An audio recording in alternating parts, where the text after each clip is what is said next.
there, it's Sandee Sgarlata. Get ready to dive deep into incredible stories of people who've taken life's challenges and turned them into a roadmap to happiness. On this show, we're not just talking about overcoming obstacles, we're uncovering the real, gritty secrets to living a life filled with peace, joy, and genuine happiness. This is Happiness Solved, so let's get started because happiness is a choice and the choice is yours. Brandon Clift, such a pleasure to have you on my show today. You're looking just as handsome as ever, that gorgeous smile. How you doing? Sandee, it is a pleasure to be here, and I'm excited for the conversation we're about to have. And yeah, it's a great opportunity to share what we're doing on this side of the world and what we're doing in our communities around men's work and emotional intelligence. So I'm grateful for the opportunity.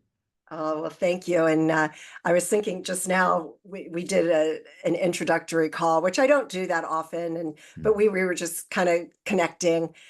And because I had seen somewhere that you were from Tennessee, I expected the Southern accent. And then it was like, whoa, Yeah, no, I'm from the deep south, you see, the deep, way deep down south. South. Yeah, that's right. That's right. So Right. And you earned a nomination for Young Entrepreneur of the Year. You're a former Australian gymnast, and you decided to leave traditional business behind. And so, how about if you just tell the audience what you're doing now and how you got to this point where you really are committed to that transformational men's work through the Mankind Project, which is sounds just incredible. yes, so I'm gonna give you the very abridged version because time is tight. It's remarkable what can happen in a relatively short period of time. So yes, grew up in Australia, a very familiar environment, beach, surf, family. I had a a relatively successful business as a young person, which has got me involved with like the Young Entrepreneur Awards and such like that. And what was so wild for me was the journey my ego took along the way. It's amazing how easy it was for me to meld my sense of self in with the success of my business. So when things were going great, oh my gosh, I was up in the clouds. When things were going horrible, I didn't want to come out from under the rock that I was hiding under.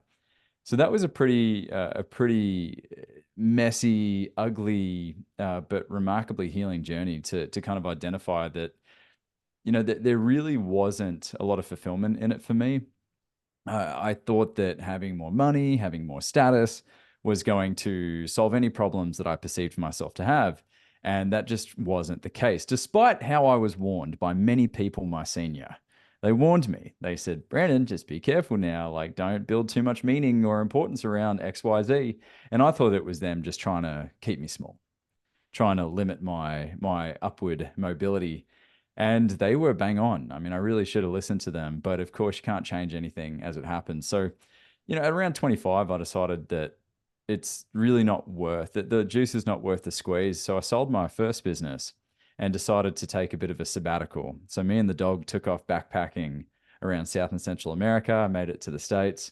Yeah, and I started doing van life for a while, traveling around in a camper van, and really just kind of needed that Jack Kerouac uh, personal kind of hero's journey in a sense, getting away from what was familiar, what was comfortable, and it was very necessary for me to grow up. What helped me find that awareness and how I was surrounded by the people that gave me those insights was my involvement in men's groups. I was very fortunate from a young age. My dad got involved with men's groups, and so from 9 years old, I was meeting these men who just thought differently, that they behaved differently. Men with self awareness, men with humility, and and of course, I witnessed my dad transform through that experience as well, through that time. And as I was building my business and finding success, they were very good in keeping me grounded. But they, not that it was their job, they were having a hard time kind of breaking through to me as a young 20 something, experiencing the trappings of success. And, it had to get really bad before it started to get good. And it gave me enough of a wake up call to realize that, man, like I'm 25, I can have another business if I need to or want to have another business. And I was starting to get really passionate around men's work.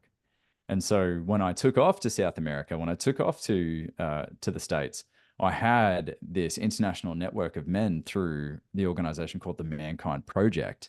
And the Mankind Project is an international organization that sets up men's circles all over the world. Currently, we have over 750. In fact, Wow. I host one of those 750 here in Chattanooga, Tennessee.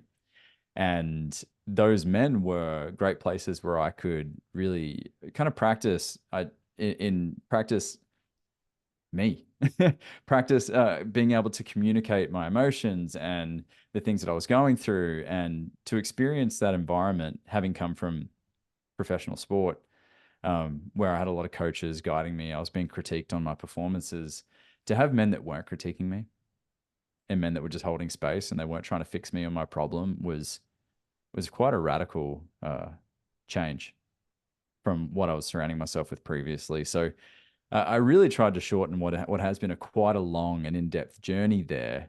Uh, but through my travels, through my adventures, through doing the work, I was able to, meet my wife and settle here in Tennessee. And now we have a 20-month old daughter named Bindi, and we're just building a life together here in town. So it's just been a remarkable journey to this I point. love it.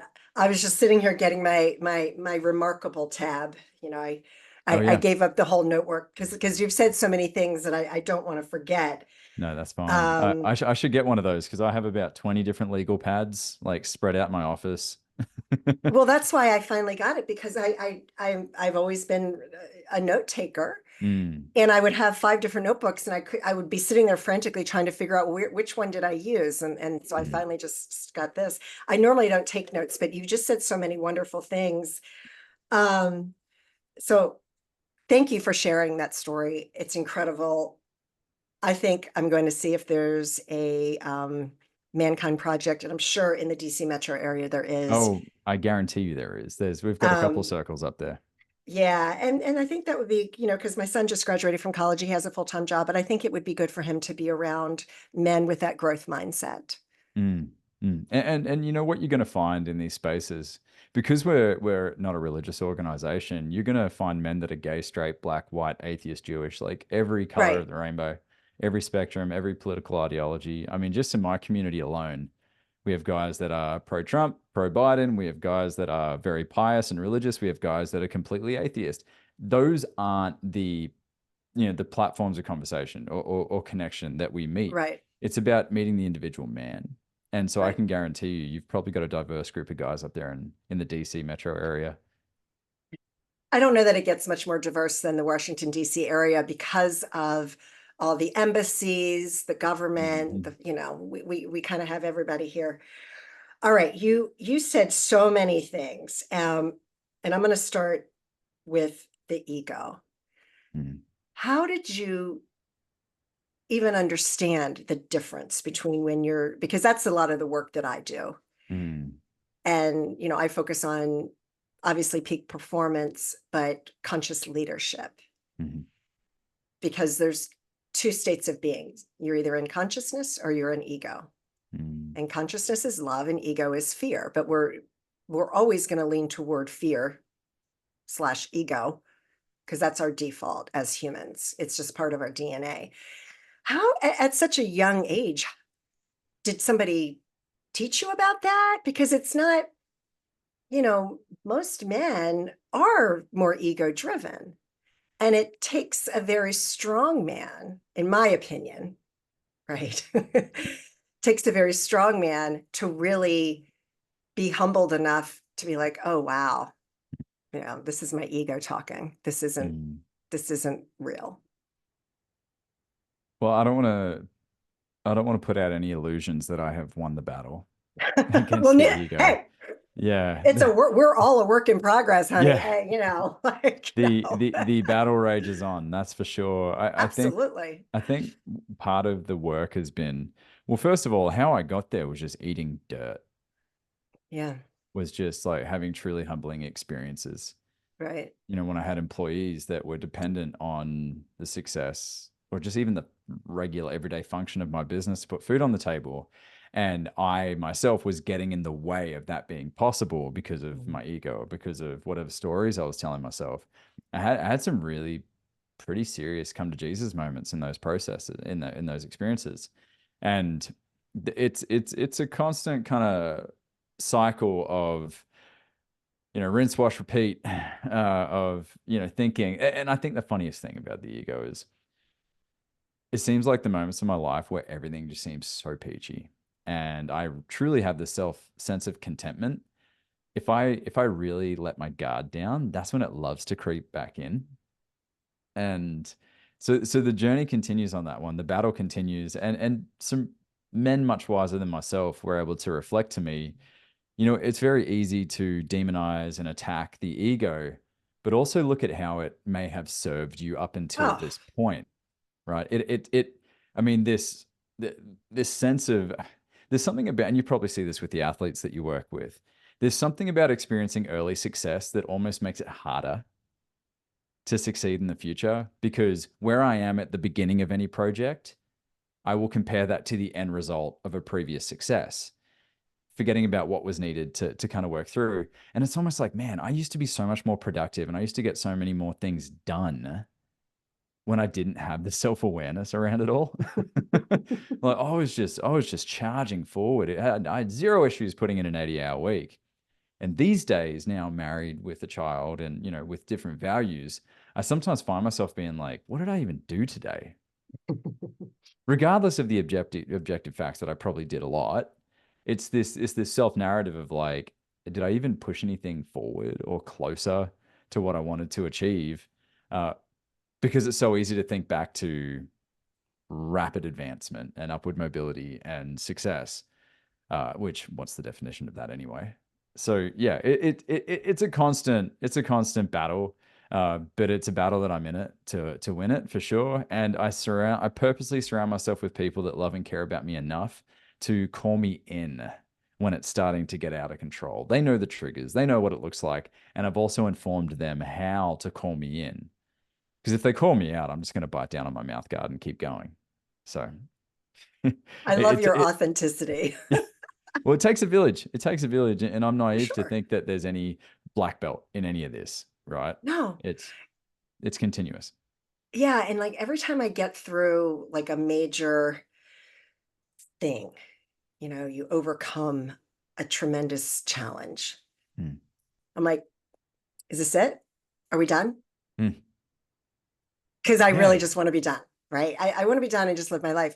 But that's Yeah. the beauty in it, right? That's the beauty in it is every time you go through challenges and you recognize that your ego is taking over because it's going to, it until probably I take my last breath, I'll be Mm. laying there going, the ego is going to be like, well, did you accomplish anything today, Sandee? What'd you do? What'd you do? Right? Mhm. Did you do enough? Right? And then you'll shift it, right? But we're never really done, and I think that's the beauty of Mm. it, and that's just part of life because when you do get through to the other side, there's like this glorious awakening, like wow, Mm. Yeah. and that keeps me moving forward. It makes complete sense. Something I've been tackling, or just kind of uh, thinking differently around, has been, for years I've taught Joseph Campbell's hero's journey in my coachings. Okay, Be the love it. protagonist of the story. Put the pen in your hands. Find the guide and the mentor. Surround yourself with people that are going to help you win the day. Defeat the dragon. Evolve. Bring it back to the village and evolve and grow. And I've realized recently, whether through therapy or coaching in my men's group, that man, if I make myself the protagonist in everything, therein lies also the ego and its way kind of sneaking in, like making everything about me. But the stakes seem higher. If I'm the Hmm. hero, the stakes seem way too high. My decisions seem like there's way too much of weight that's attached to an action or inaction. And so something I've been practicing is kind of just letting go of assigning any meaning to kind of anything. Yeah, And just going yeah. with the flow of things, and just taking each day as it comes, and uh, getting rid of some unrealistic KPIs or deadlines, and just getting back to the core of what's important for me, my family, and what we're building in our lives. Yeah. Oh my gosh, I love that because that's really, as humans, and that's really what the ego loves is to attach meaning on things. And when in reality, we always have a choice. You can choose to see it positively, you can choose to see it negatively, or you can see it with neutrality. Oh, okay. Yeah, that happened. Hmm, Yeah. okay. Now this. Now what's next? It happened. Yeah. Oh yeah. Mhm. Yeah. and you just move on. That's felt easier Right. but again, I got my white belt on with that one. Just practicing it. And it's kind of like, it's humbling in a sense because I've spent 8 years communicating through kind of the Campbell lens and the 12 stages of the hero's journey. And I think there's validity to that, especially for guys that are just completely stuck on the couch and don't have any sense of self or purpose. It's helpful, but in the capacity as a coach or facilitator that I have been for a while now, to truly sit in that seat, to be of service, who am I to assume that I'm the person that's going to help anyone do anything, especially when I'm looking at from a me lens. Pat Riley from the Lakers, the coach of the Lakers, said the disease of me is the biggest challenge in any team, or it gets in the way of any progress towards a desired outcome or goal. And so to truly make the seat feel comfortable, if I'm to coach and guide or facilitate someone, is continuing to do that work to get myself out of it. Yeah. Yeah. Mm. Well, the energy that's around the resistance, or when we're attaching meaning on it, there's an energy, especially if it's more of a negative, that right there is going to just pull you down, and you can stay stuck in that place for a very long time if Mm. you're not aware enough to really recognize it. Oh yeah, got the t-shirt. Yeah. Yeah. Same. Mm. There's probably a few awards back there from that. All right. So you're a gymnast. And when we had our first call together, that was really cool because Mm. um, I didn't know that about you. And it was funny because when I first started back in my journey, because I took some time off away from writing books and podcasting and speaking and coaching and all that stuff. And I just happened to mention, yeah, I'm a retired US national international figure skating coach and blah, blah, blah. And this was like on podcast. And I'm like, wait, stop, what? Mm.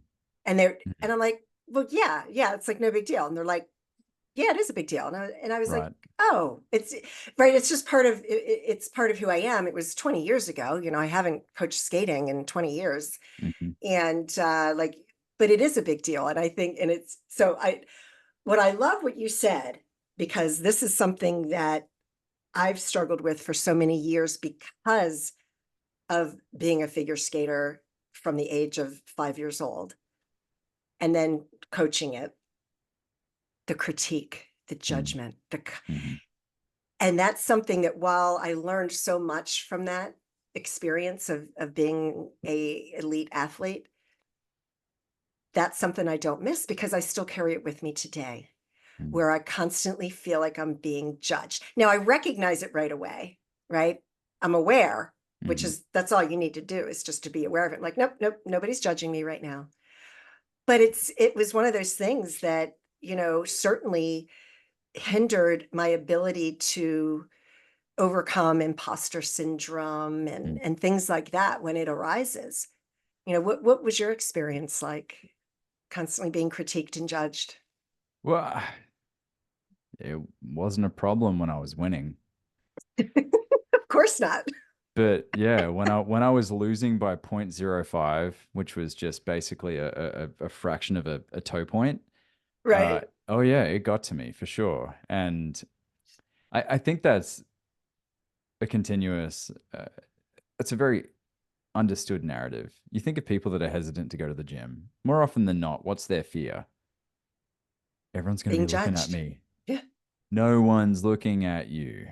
Nobody Nobody. cares. Nobody cares. Nobody cares. Nobody cares. And in fact, the ones that care, the ones that matter, are the ones that are getting the least amount of most people's time and attention. It's so easy to think about the people that don't even matter, their opinions, their thoughts, especially now we're online. Who are the faceless people out there that are going to like or dislike this thing that I'm going to post or put out there? Like, who cares? Right. Who are the ones that matter? And if you were to say these things that are coming into your mind about the self-judgment, the self-critique, if I'm to say it out loud, just that first step, oftentimes on paper, I can go, well, that's just objectively stupid. Like I can call BS on this story right now. But when I can share those things with my men's group or with my partner and my really close friends, the dudes that are going to be carrying my casket, they're also the people that can help me very quickly overcome those stories, call BS on them so that I can get back to what's the objective truth. behind it all. How familiar are you with Byron Katie I love and Byron her work? Katie. Yeah, I mean, For decades, I've listened to oh her my God, stuff. she's Yeah. remarkable. And just Mhm. the work, right? The questions that I love those. And I coach guys on those all the time. It's what's the story? What's the prevailing story right now that's coming up? And then ask them, is it true? Well, the ego wants to go, yeah, it's true. And I love the second question, which is, are you 100% certain that it's true? And more often than not, it's a no. Right. The follow up question to that is, who do you become when you believe that BS story? I become this, I become that, I turn up in these ways, I get small, I procrastinate. Okay, who would you be without that That's story? right. And it's, well, I would just move forward. I would commit to the seemingly insignificant small actions that equate to a bigger goal. I would not care what anyone thought, and ABC, just enter all the examples. And then between the two stories, right, if you flip the original, between them, which is more true? And more often than not, the BS initial story is disqualified. Yeah. It, I love that process because it really cuts through the BS and gets to like, what is the story that's running? And that judgment and critique that I experienced in gymnastics and how that's knocked on to later life, the volume's really loud when it comes in, and it's Hmm. really easy to succumb to it. But if I can have the wherewithal, like you said, the self-awareness to just call it as it is in the moment, it gets easier over time. It does get Yes. easier over time, but it is easier to also fall back in that trap and be like, Oh, man, yeah. I've been here before. How am I here again? So, Well, it's a practice. mm-hmm. You got to practice it just like you practice gymnastics. I practice skating. Today I practice tennis, and it's a practice, and I get a little Mm-hmm. bit better each time you practice. Yeah, And practicing patience with my daughter. right. All at That's a practice. big one. Yeah. And it's She never going to stop. she learned no this week. Uh-oh. Yeah, you know what no means. Oh yeah. That's been she's so adorable when she says it though. No. And I'm No. like, oh, that's cute, but you're gonna eat the carrots. Yeah. Well, I read some stupid book when my son was probably about the same age as your daughter, and for parents out there, don't read the books. Just Yeah. stay away from them. Because it was talking about giving them choices, right? Mm. And I think Hmm. there's a lot of great things about that, because you're teaching a child that that's life. We always have choices, number one. However, I don't, it wasn't, I didn't approach it that way. It was like, would you want chicken nuggets, or would you like a hamburger for dinner? Mm. And then I would let them choose. Hmm. And it was the same way in the store, this or that. You can't Yeah. have that costs $100, but here's, well, all it really did was, and this serves my son well, he is the most amazing negotiator. So by the time he Hmm. was 8, he could negotiate his way out of anything Yeah. or into Yeah. anything, Yeah. right? This is not a democracy. This is a dictatorship. Right. Yeah. Yeah. No, I totally. Yeah. We haven't crossed that river yet, but I'm sure we will. And I'll call you crying at some point. And be like, what do I do? Yeah. Oh my goodness. So let's talk about some of the clients that you're working with, Hmm. and because I want to get the message out there for other men. And I know you kind of focus on men in their 30s and 40s. How have you been able to change some of their lives? And do you have, and obviously you don't need to use names, but Hmm. just hypothetically, what are some of the experiences that you've had with some Mm. of your clients? Because I'd like you to share like a real life story, so that the men listening Sure. can kind of be like, oh wow, that sounds familiar. Yeah. There is hope for me, right? So I have I changed anyone's life? I mean, they do the work at the end of the day. Of If course. so you as a figure skating coach, you're not getting out there and performing on behalf of them. Mm-mm. They have to be the ones. But as a coach, can I ask the right questions or good enough questions so that they can answer Right. the questions that they're posing to me or for themselves? Because when the individual comes to the realization or comes to the awareness themselves with, say, some guidance from an objective third party like myself, it's far more empowering to want to do something about it. So I'll give you an example. I had a, okay, so just this year, I had a guy reach out to me. He listens to my podcast and he said, Brandon, I don't know if you're doing any coaching. I know you've got a coaching background. Are you open to clients? And I thought, yeah, of course I am. I'm not very vocal or outward with my coaching just because it takes quite a lot of energy and I'm very selective on who I work with. So Right. oftentimes my best clients come from unique circumstances that almost feel like serendipity in many ways. And so I get on the phone call with him and he wants me to hold him accountable while he transitions out of his government job. He's a medical doctor. Once he transitions out of his government job to open a functional medicine practice.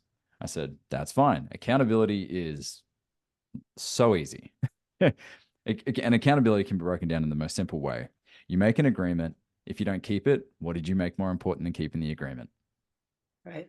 What is the impact on you not keeping it? What's the impact on others not keeping that agreement?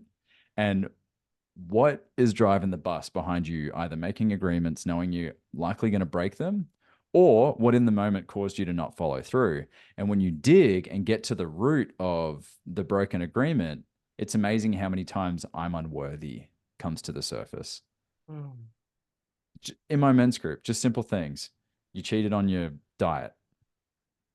Okay, anyone would be like, yeah, start again on Monday. Don't worry about it. And it's like, no, let's dig.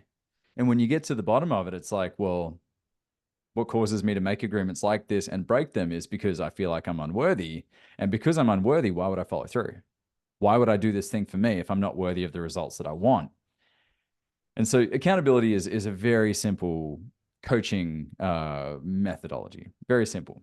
But as we started to work more and more together, just to give you some context, he is an Indian. His parents are Indian. They migrated to the States. He grew up in a culturally Indian household, but in a Mhm. Western society. Very different for them. Very, very Very different. incredibly different. Yep. And so he's at 16 sitting down at the table and mum and dad are going, you're going to be a doctor. Just so you know, you're going to be a doctor. And he wanted to go, say, into finance or something. So as I'm jumping ahead a little, but let's just say he signs up for 6 months of coaching. We're about 4 weeks in, and we're making progress. Functional medicine, he's getting the qualification to do it. He's getting the website lined up. He's found the brick and mortar location. He's building his strategic partnerships. Who's going to refer to him? Who's he going to refer to? We're doing all that stuff, and we keep hitting a ceiling. Something's Mm. getting in a way of the next steps of progress. And so that's where my background in men's work, we start to dig a little bit deeper and start to identify some of the motivations behind it. And that's where we start to uncover the stories. That the what was initially the motivation to get out of his government job, have a functional medicine practice, have the freedom to have his own business, not answer to anyone, really was more about him learning to have choice and choices in his life because he wasn't given those choices growing up. Right. That was the healing. That's the work right there. And thank goodness we jumped off that goal because he probably would have ended up opening this practice and ending up in the same place that he is with his government job. We got to get to the guts of it. We got to get to the root of it. And we did some somatic work. We did some kind of gestalt work where he was able to move some emotions. There were some tears dropped. There was some anger expressed. And now he's couldn't be happier in his government job, which he once hated. Yeah. And then we were able to look at, the life wheel, which is a very traditional, I guess, life coaching, exercise, looking at all the different areas of life. And it came to a point where generally where we got him in 12 weeks can often take like 6 months for the average Joe. And we're into the second pack of 12 sessions. And I'm like, dude, you're going to graduate from me just because he got to the root of it. His outward external life is reflecting back to him what it's like for him to have his choices. The mantra we created is, what do I want? Because Love it. any of his decisions was, what do my parents want? What would look good? My brother's a successful doctor and blah, blah, blah. Like, what would other people think? No, no, no, no. What do you want? Right. And that has become the lens in which he now, or the filter in which he now makes his decisions. And so it comes to the end of his 6 months. And it's like, dude, go. I mean, I'm not trying to keep you around for any reason if you don't need it. Your goal is to graduate from me eventually. And so it was powerful. I mean, I'm very much summarizing, 24 hours of pretty deep work over a 6 month period. But at the end of the day, it all comes back to doing the actual work, not just, oh, I'm going to open the functional medicine practice and experience all these things just because of that end goal being achieved. It's like, nah, man, what fuel source is driving this? Is it dirty coal that bogs down the engine, or is it clean solar that's regenerative and renewable? So that's one example. There's so many that I can think of. I'm working with a young father right now who's grew up in a pretty religious household. He has since separated from the religion, but a lot of the conditioning he received from a young age is impacting his business decisions. It's impacting his relationship, and so he came to me primarily to be able to have. It's fierce and tender. That's the Right. balance I try and uh, achieve with clients, because sometimes a lesson needs to land like a hand on the shoulder, and sometimes it needs to land like a kick between the legs. It just depends on where the man is at. Sure. And that's my goal, is to be able to identify like what energy can I meet the individual at where they are, and from a compassionate, empathetic, and loving place. But on the same token, um, client came this past week and found out some pretty sad news about his mum. Got a pretty bad diagnosis, and he had shared with me how much he had been held and supported, and I took a risk, and I didn't give him that holding of the hand. I didn't give him that support, because he also had some very big, his company was doing layoffs and he was in charge of those layoffs. And I was like, dude, amidst all this, it's time to prove something to yourself. You got to Yeah. stand up right now, chin up, shoulders back, chest up, because you have a relationship, you have kids, you have work, you have responsibilities that still require you to show up right now. And I will be there any other moment than right now to hold your hand and support you through this objectively very difficult and sad thing. It doesn't change the fact that you've got some work to do. Yeah. So it's Wow. about it's a balance, right? Because sometimes I go to mentors and friends where I just need them to be like, "Oh, Brandon, that's so hard. I'm so sorry." And my best mentors are the ones that'll be like, "Yeah, I'm not giving you that today. Wake up." That tough love. Yeah. Yeah. And again, who am I to assume I'm the person to transform anyone, right? They're the one doing the work. I'm just there as a something to bounce off. Well, and that's what as coaches and mentors, that's what their role is meant to be. Mhm. And I just wanted, in case the audience didn't catch this, you mentioned several times with the one example of the client from India that you were working with for 6 months that you were like, I want you to graduate. And Mhm. I love that mentality because this type of work isn't meant to take years and years and years. And if you No. have a coach that's just dragging you along, you're just paying their rent for them, Mhm. right? The codependence. I mean, you see that Yeah, all the time in the space, whether it's between therapists and clients, right. counselors and clients, coaches and clients. It's Hmm. like I I don't need your money, Right, and it doesn't it's the money's dirty if it's about me trying to achieve something out of this relationship. right. It's my role is of service at the end of the That's day. right. And if That's you're right. not getting, I mean, my clients sign up for 6 months. They pay Mhm. 12 weeks at a time. And they know we can stop at 12 weeks. We can stop, but we sign up, we set the intention for 6, because at the end of the day, if it's not working, it's not working. It's not worth it That's right. That's at right. the end of the day. And so, yeah, it's this approach has been so much better than say 8 years ago when I was starting out and rent was due, and it was a harder time having those conversations and really checking myself of what the deeper motivation was behind sitting in that seat as a coach. And now it's just it's like breathing. It's wonderful Mm, how much more seamless it's become in my life, and uh, it makes me better. It makes me a better person. love it. Love it. Love it. Love it. I love everything you're doing. Is there anything else that you'd like to share with the audience before we sign off? Yes. So if you head to brandonclift.com, you can see a free discovery call link. I'm not going to sell you on anything. I'm just there to have a chat. We can just have a chat. I currently have some emotional intelligence workshops coming up in the fall that are going to be done virtually. So for those of you that want to get an objective metric on where you sit with your emotional intelligence, which we didn't really cover in great depth today, it's really powerful to be able to then identify which kind of tools and tactics and strategies you can implement in your life and your relationships to get better at being able to manage one's emotions. And maybe you're a reactive person, you want to be less reactive and more responsive. Yeah, it's going to be a fantastic workshop. I'm inviting any and all to do that. So you can book a call and we can chat about that. And the Mankind podcast, which is actually the context in how we started talking.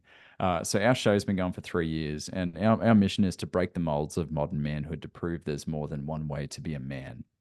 And me and my host, Boyson Hodgson, have been interviewing people way smarter than us with PhD next to their name that have studied manhood, masculinity, boyhood psychology, filmmakers, a couple celebrities, athletes. We've had some UFC fighters come on, and they take off the mask and share from their hearts of what's actually going on in their world. So if you're a man out there, or you know a man in your life out there who perhaps has kind of taken the path alone, they might be isolating, they might be making things harder than they need, and they want an opportunity or the gift of going second by listening to courageous conversations on taboo topics, the Mankind podcast has been that for many. So I love it. yeah, that's also a great place. And I just say to anyone, skim the titles. You'll see that we don't play in the shallow end. We talk about racism. We talk about sexual abuse. We talk about overcoming challenges through divorce or conscious uncoupling, all sexuality and sex and that stuff. Those conversations are always really fun because you just see me get so uncomfortable when when these experts on sex, like, or polyamory or whatever, just start going deep, and I'm like, whoa, I'm having to really step up in these conversations. So again, that's our thing, to give others the gift of going second. We'll have the difficult conversations first. Oh, I love it. Oh my gosh, that's such incredible work. So thank you so much for what you're doing. Everyone, go to Brandon's website, brandonclift.com. Check out his workshops he has coming up with emotional intelligence. I love it. And Hmm. best of luck to you. Just such a pleasure to see you again and enjoy your baby girl. Because let me tell you, before you know it, she'll be graduating college. Don't you dare say that. I'm trying to slow this whole process down because it's too special. Sandee, thank you so much. This has been an absolute pleasure being able to share part of my story and the work that we're doing with the Mankind Project and my coaching work. So it's been an honor. Thank you. And I hope to connect with you again soon. Yeah, thank you. And thank you, everyone.